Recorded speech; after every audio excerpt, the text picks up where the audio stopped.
राजू एक call centre में job करता था और आज उसकी शिफ्ट रात के 11:30 बजे ख़त्म हुई थी। राजू ऑफिस से निकलकर जब नीचे पार्किंग में अपनी बाइक के पास आ रहा था तब उसने देखा कि उसकी बाइक के पास एक लड़की खड़ी है और उसे ही देखकर थोड़ा मुस्कुरा भी रही है। राजू जब बाइक के पास आया तब वो लड़की उससे कहती है कि राजू, क्या तुम मुझे थोड़ा आगे बस स्टॉप तक छोड़ दोगे? इस पर राजू थोड़ा शॉक होता है क्योंकि उसने उस लड़की को कभी पहले नहीं देखा था और फिर उसे राजू का नाम कैसे पता था। तब वो उस लड़की से कहता है कि आप हो कौन और आप मेरा नाम कैसे जानती हो? तब वो लड़की उसे बताती है कि मेरा नाम प्रिया है और मैं इसी कॉल सेंटर में जॉब करती हूँ। वैसे तो मेरी शिफ्ट शाम को 9 बजे ही ख़त्म हो गई थी, पर मुझे आज कुछ काम था जिस वजह से मुझे रुकना पड़ा। और जो हमारी मैनेजर है विनीता, उन्होंने मुझसे कहा था कि मैं रात को तुम्हारे साथ ही चली जाऊं क्योंकि तुम उसी बस स्टॉप वाले रास्ते से ही जाती हो जहां मेरा घर है। तब राजू उस लड़की की ये सारी बात सुनकर उससे कहता है कि ठीक है, आप पीछे बैठिए, मैं आपको छोड़ दूंगा। और राजू रास्ते में उससे पूछता है कि मैंने आपको पहले ऑफिस में कभी नहीं देखा। तब वो प्रिया बताती है कि वो तो काफ़ी महीने से यहाँ काम कर रही है और वो नीचे वाले फ्लोर पर ही काम करती है। शायद राजू ने ही ध्यान नहीं दिया होगा क्योंकि राजू उसके ऊपर वाले फ्लोर पर काम करता था, इसीलिए वो भी ज़्यादा ध्यान नहीं देता और उसे बस स्टॉप के पास छोड़ देता है और अपने घर आ जाता है। अब तक राजू को ज़रा भी एहसास नहीं होता कि उसकी ज़िंदगी बदलने वाली है। राजू मस्त रात का खाना खाकर लेटा ही था कि 1 बजे के करीब उसके कमरे के गेट पर खटखटाहट होती है। राजू उठकर गेट खोलता है पर सामने कोई नहीं दिखाई देता। तो राजू सोचने लगता है कि आखिर इतनी रात में गेट किसने खटखटाया होगा। पर तभी उसके फ़ोन पर एक अननोन नंबर से मैसेज आता है जिसमें लिखा होता है, हाय, पहचाना? तब राजू गेट बंद करके अंदर आ जाता है और उस मैसेज का रिप्लाई करता है कि कौन? मैं आपको पहचान नहीं पाया। तब उधर से मैसेज आता है कि मैं प्रिया। ये देखकर राजू फिर थोड़ा सोचने लगता है और मैसेज करता है कि तुम्हें मेरा नंबर कैसे मिला? तो वो लड़की प्रिया उसे बताती है कि विनीता मैम ने ही तुम्हारा नंबर दिया था। उसके बाद राजू उससे काफ़ी देर तक बात करता है, लेकिन 2 घंटे बाद प्रिया का मैसेज अचानक से आना बंद हो जाता है। राजू सोचता है कि प्रिया शायद सो गई होगी, तो वो भी फ़ोन रखकर सो जाता है। अगले दिन राजू जल्दी ऑफिस जाता है क्योंकि उसे प्रिया से मिलना था। तो वो नीचे वाले फ्लोर पर जाकर प्रिया नाम लेकर पुकारता है, पर वहाँ उसे प्रिया नहीं दिखाई देती। उल्टा वहाँ काम कर रहे लोग उसे घूरने लगते हैं। राजू वहाँ से बाहर निकलकर प्रिया को फ़ोन करता है, पर सामने से जवाब आता है कि आप जिस नंबर पर संपर्क करना चाहते हैं वो नंबर मौजूद ही नहीं है। राजू फिर एक बार शॉक हो जाता है, लेकिन उसकी शिफ्ट स्टार्ट हो गई थी तो वो अपना काम करने लगता है और काम पूरा करके रात को अपने घर आ जाता है। और फिर 1 बजे के करीब प्रिया का मैसेज आता है।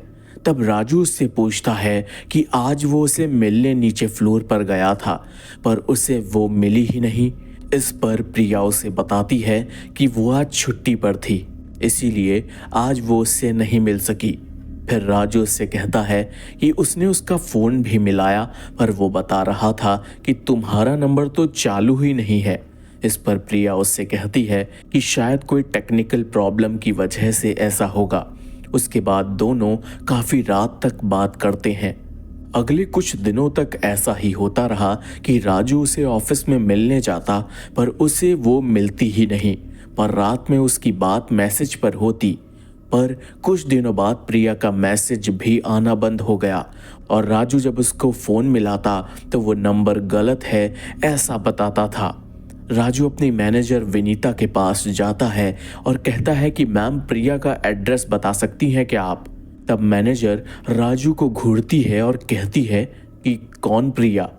इस पर राजू कहता है कि वही जिसे आपने एक हफ्ते पहले कहा था कि वो मेरे साथ रात में घर चली जाए, और आपने उसे मेरा नंबर भी दिया था।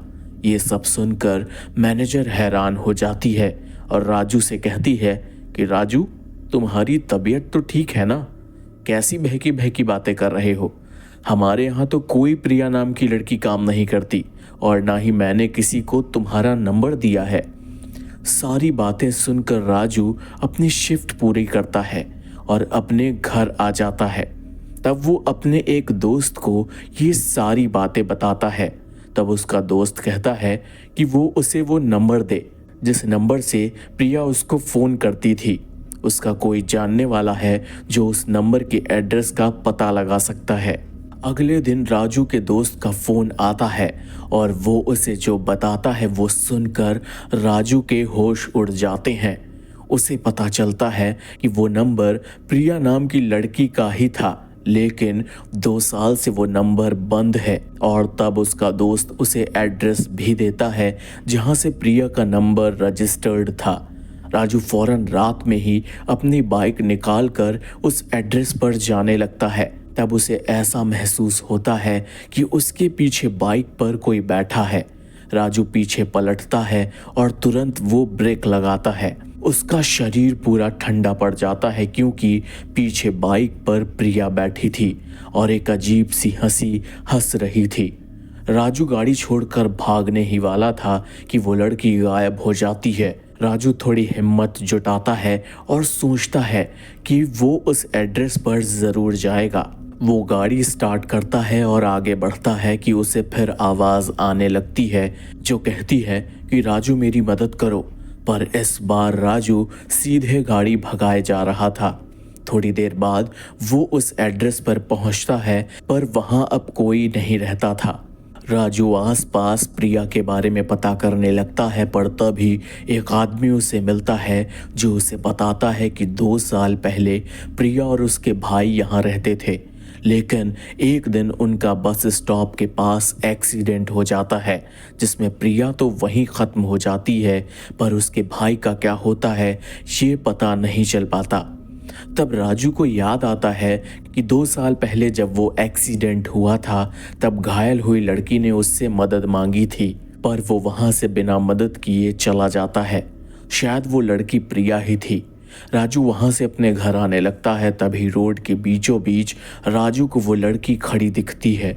राजू ये देखकर उससे कहता है कि मुझे माफ़ कर दो, पर प्रिया उसे कहती है कि उस दिन तुमने मेरी मदद कर दी होती तो मैं और मेरा भाई आज जिंदा होते, लेकिन अब तुम्हें भी हमारी तरह मरना होगा।